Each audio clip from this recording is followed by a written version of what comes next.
चलिए दोस्तों, आज की वीडियो में हम देखेंगे क्या आपके बच्चे को भी है समस्या। क्या है वो समस्या? तो दोस्तों, समस्या होती है बच्चों को याद करने में।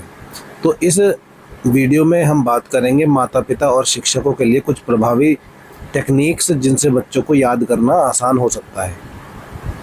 यानी देखिए क्या कर सकते हैं, आपके बच्चे को भी है यह समस्या, तो इसका मतलब क्या है, यानी उसके सामने क्या क्या चुनौतियां हो सकती हैं उनका जिक्र करेंगे इसमें। तो देखें क्या है, सबसे पहले उसे हो सकती है पाठ याद करने में कठिनाई। उसे हो सकता है कि एग्ज़ाम के दौरान वो भूल जाता हो, लंबे उत्तर लिखने में समस्या हो, या फिर रुचि की कमी हो। तो दोस्तों चिंता मत कीजिए, यहाँ है कुछ आसान और मज़ेदार ट्रिक्स जो आपके बच्चों की स्मृति यानी याददाश्त को बनाएंगी बेहतर। तो चलिए आगे बढ़ते हैं, देखते हैं क्या है वो ट्रिक्स। तो सबसे पहली जो ट्रिक है हमारी, तो वो है छोटे हिस्सों में पढ़ाई। यानी दोस्तों करना क्या है कि जो बड़े चैप्टर होते हैं उसको पहले छोटे छोटे हिस्सों में बांट लें। फिर दैनिक लक्ष्य बनाएं, यानी रोज़ 5 लाइन या 1 लाइन सवाल याद कराएं, है ना। 5 लाइन या फिर 1 सवाल याद कराएं। प्रगति ट्रैक करें, यानी छोटी सफलताओं का जश्न मनाएं, उसे शाबाशी दें। और याद रखें, छोटे कदम बड़ी सफलता की ओर ले जाते हैं। एकदम से कोई बहुत बड़ी चीज़ नहीं प्राप्त कर सकते, छोटी छोटी चीज़ों को आप प्राप्त करेंगे। छोटी छोटी खुशियाँ एक दिन बड़ी खुशियों का कारण बनती हैं। तो ये याद रखें दोस्तों, छोटे कदम बड़ी सफलता की ओर ले जाते हैं। चलिए आगे आगे देखते हैं दूसरा, कि जोर से पढ़ने का जादू। देखिए ये कई बार बच्चों से कहा जाता है कि आप जब भी याद करें, कुछ भी पढ़ें, तो वो ज़ोर ज़ोर से बोल बोल कर पढ़ें। उससे क्या होगा, तो देखिए सबसे पहले जब हम पढ़ते हैं तो दोस्तों उसमें हमारी क्या होती है, सक्रिय आंखें सक्रिय होती हैं, है ना। यानी दृश्य जो स्मृति होती है वो सक्रिय हो जाती है। फिर ज़ोर ज़ोर से बोलने पे श्रवण स्मृति जो है वो भी तेज होती है। और उसके बाद हमारा जो दिमाग है उसमें न्यूरल कनेक्शन मजबूत बनते हैं। जब बच्चा ज़ोर से पढ़ता है तो तीनों इंद्रियां एक साथ काम करती हैं। यह त्रिगुणा प्रभाव स्मृति यानी हमारी याददाश्त को 3 गुना मजबूत बनाता है। तो आगे से जब भी बच्चा पढ़े तो उससे कहें कि वो ज़ोर ज़ोर से बोल बोल कर पढ़े। उसको ऐसा माहौल उपलब्ध कराया जाए कि जहां वो ज़ोर ज़ोर से बोल बोल कर याद कर सके। तो आप देखेंगे कि उसको याद होगा और ज़्यादा स्थायी रूप से याद होगा, ज़्यादा समय तक वो याद रख पाएगा उस चीज़ को। ठीक है, चलिए आगे बढ़ते हैं। तो आगे देखेंगे अपनी अगली ट्रिक। देखिए सबसे बढ़िया वैज्ञानिक रिवीजन तकनीक क्या है, तुरंत रिवीजन। यानी पढ़ने के बाद एक बार दोहराएं उसे, है ना। फिर 10 मिनट बाद मुख्य बिंदुओं को दोबारा पढ़ें। फिर सोने से पहले दिन भर पढ़े गए सबक को याद करें। तो फिर क्या होगा, यानी हम 3 बार तुरंत करें, 10 मिनट बाद करें और सोने से पहले करें। तो यह स्पेस्ड रिपीटेशन जो है तकनीक वैज्ञानिक रूप से सिद्ध है और लंबे समय तक याददाश्त में सुधार करती है।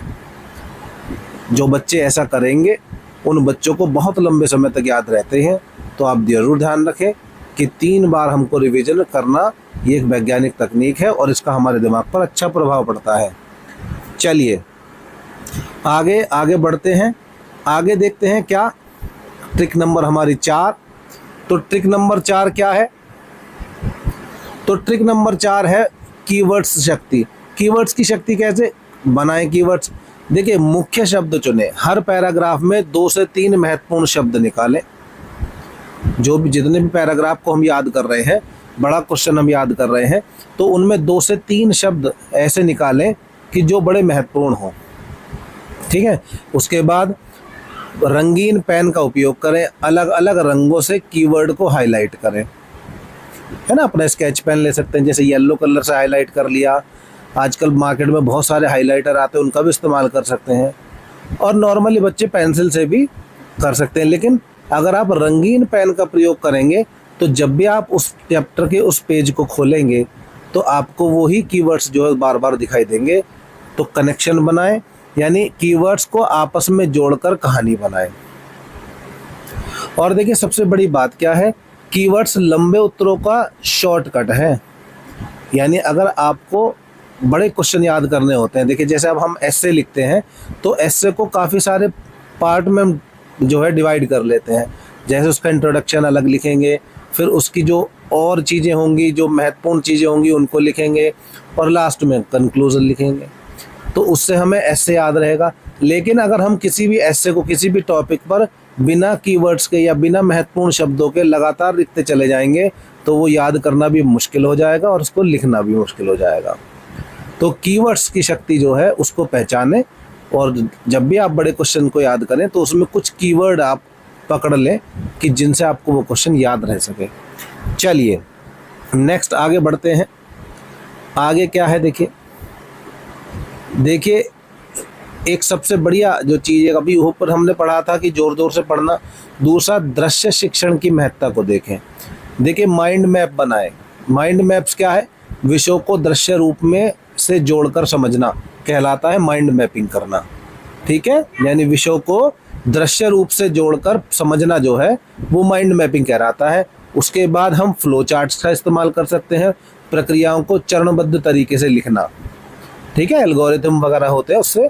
आप देखें लेबल डायग्राम भी बना सकते हैं हम, चित्रों के साथ नामांकित भागों को याद करना। अनुसंधान दिखाते हैं, अनुसंधान यानी खोज दिखाती है कि बच्चे दृश्य सामग्री को 65% तेजी से याद करते हैं। यानी अगर हम किसी भी चीज़ को चित्र बना करके याद करेंगे, कोई फ्लो चार्ट बना करके याद करेंगे, तो वो हमारे आसानी से याद हो जाता है और लंबे समय तक याद रहता है। आपने भी देखा होगा कई बार हम याद करते करते छोटे छोटे चित्र बनाते चले जाते हैं, तो वो चित्र से हमें बहुत समय तक याद रहता है। तो दृश्य शिक्षण की भी अपनी एक महत्ता होती है, उसको हम जरूर समझें। चलिए आगे बढ़ते हैं। आगे जो हमारी ट्रिक है वो क्या है? खेल खेल में शिक्षा। देखें खेल खेल में शिक्षा में क्विज गेम्स होते हैं, त्वरित प्रश्न उत्तर राउंड, यानी एकदम से क्वेश्चन पूछा जाए, आप एकदम से जवाब दें। दूसरा, पारिवारिक प्रतियोगिता। तीसरा, आप क्या करते हैं? पॉइंट्स और रिवार्ड सिस्टम, यानी उसको क्वेश्चन सही होने पर पॉइंट दें और उसको रिवार्ड दें। फ्लैश कार्ड, यानी रंग बिरंगे कार्ड्स बनाएं, एक तरफ सवाल दूसरी तरफ जवाब। दैनिक 10 मिनट का अभ्यास, ये भी आप कर सकते हैं। नेक्स्ट, पहेलियाँ। देखिए विषय आधारित पहेलियाँ बनाएं, रिडल्स और वर्ड गेम्स बनाएं, ग्रुप एक्टिविटी के रूप में खेल। तो यानी कुल मिला के बात यह है, आप उसको मज़ेदार बनाएं, खेल के गेम्स की तरह बनाएं, जिसमें आप अकेले भी खेल सकते हैं, जिसमें आप और लोगों को भी साथ ले सकते हैं, परिवार के लोगों को भी साथ ले सकते हैं, या फिर कोई ग्रुप बनाकर उसमें क्विज गेम्स, फ्लैश कार्ड या पहेलियों का इस्तेमाल कर सकते हैं। चलिए नेक्स्ट आगे बढ़ते हैं। तो आगे है 7वीं ट्रिक जो है हमारी आज की, वो क्या है? तो देखिए उसमें क्या है? शिक्षण द्वारा सीखना। देखिए पहले पढ़ना, बच्चा विषय को समझता है जब पढ़ते हैं, समझाना, फिर वो क्या करे? दोस्त या भाई बहन को सिखाए। ये शिक्षण जो वर्ड आया है वो बच्चे को करना है यहाँ पे शिक्षण। पहले पढ़े, समझे, फिर दूसरे को समझाए, और फिर जब मास्टरी कैसे? यानी विषय पर पूर्ण नियंत्रण पा जाता है। जब बच्चा खुद पढ़ेगा, समझेगा, दूसरे को समझा देगा, तब वो उस पर मास्टरी पा लेगा, यानी उस विषय पर पूर्ण नियंत्रण पा लेगा। मान लीजिए कोई मैथ का सवाल है, बच्चे ने पहले खुद समझा, उसको किया, और फिर दूसरे व्यक्ति को समझाया या दूसरे अपने सहपाठी को समझाया, तो उसके बाद बच्चा क्या होगा? उसमें मास्टर हो जाएगा, बच्चे को उस पर पूर्ण नियंत्रण हो जाएगा। फिर उसके जैसा कोई भी सवाल अगर बच्चे को दिया जाएगा तो वो आसानी से कर पाएगा। जब बच्चा किसी और को पढ़ाता है तो उसकी समझ दोगुनी हो जाती है, और यह फाइनमैन तकनीक का सरल रूप है। कौन सी तकनीक का? फाइनमैन तकनीक का। सिखाना सबसे अच्छा सीखने का तरीका है, यानी दूसरों को सिखाना सीखने का सबसे अच्छा तरीका है। बहुत सारे हमारे यूट्यूबर्स भी इसका इस्तेमाल करते हैं, वो खुद भी पढ़ रहे होते हैं और यूट्यूब पर भी बच्चों को पढ़ा रहे होते हैं। तो उससे क्या होता है? उससे विषय को वो खुद समझते हैं, फिर उनको समझाते हैं, तो उस विषय पर उनका पूर्ण नियंत्रण हो जाता है। इसी को फाइनमैन तकनीक या सिखाना सबसे अच्छा सीखने का तरीका है, ये बात कही जाती है।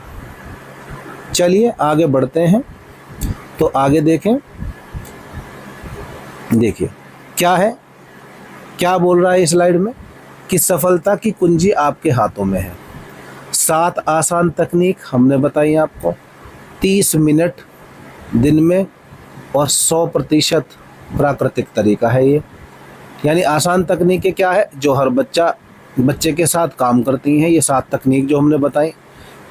दूसरा इसमें क्या है, 30 मिनट दिन में, है ना, यानी दिन में जो 30 मिनट है, नियमित अभ्यास से बड़ा बदलाव हो सकता है। प्राकृतिक तरीका है, यानी बिना किसी दबाव के बच्चा सीखेगा। पढ़ाई कोई मुश्किल काम नहीं है, सही तरीका अपनाएं और देखें कि आपका बच्चा खुद ब खुद याद करने लगेगा। तो आज से ही शुरुआत करें, छोटे बदलाव बड़े परिणाम लाते हैं, इस बात को हमेशा ध्यान रखें। तो आई होप हमारी ये वीडियो आपको पसंद आई होगी। तो दोस्तों, अगर हमारी वीडियो आपको पसंद आई है तो दोस्तों के साथ शेयर कर दें। हमारे चैनल को अगर आपने अभी तक सब्सक्राइब नहीं किया है तो सब्सक्राइब कर दें और बेल आइकन दबाना ना भूलें, ताकि हमारी हर वीडियो की नोटिफिकेशन आप पर ठीक समय पर पहुंचती रहे। तो बने रहिए हमारे चैनल के साथ। जय हिंद, जय भारत दोस्तों।